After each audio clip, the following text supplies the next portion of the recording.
naongea na wewe ambao uko kwenye mahusiano, nataka kuingia kwenye ndoa. Chukua, itakusaidia sana. Ingia kwenye ndoa, wewe dada. Ingia kwenye ndoa, jua ya kwamba tayari akili yako ishamechua. Ushajua nini maana ya ndoa, umuhimu wa ndoa. Na tayari unasema sasa hivi ni wakati sahihi kutoka moyoni. Usiingie tu kwenye ndoa kwa sababu rafiki yako ameolewa, shoga yako ameolewa, au jamii inayokuzunguka ambao upo karibu nao washaolewa, wewe umri umeenda. Ukasema hapana, usingo umezidi katika maisha yangu na mimi natamani niingie kwenye ndoa.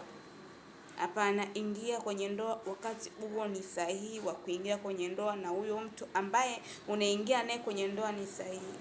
Kama wewe sio sahihi kwenye ndoa, katika huyo mwanaume ambao unaingia naye kwenye mahusiano ya ndoa, hiyo ndoa si ndoa. Usiombe mwanamume sahihi wakati wewe sio sahihi. Usiombe mke sahihi na wakati wewe sio sahihi.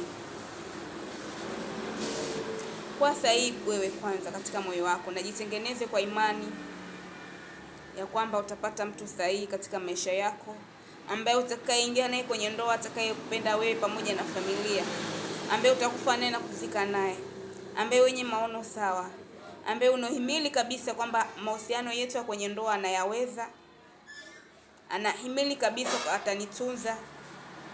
Usiangalie mali zake tu ukasema huyu anafaa kuingia kwenye maisha yangu. Hapana, kuna watu wameingia kwenye maisha ya ndoa kwa sababu ya tamaa zao za mwili, kwa sababu tu za hisia zao.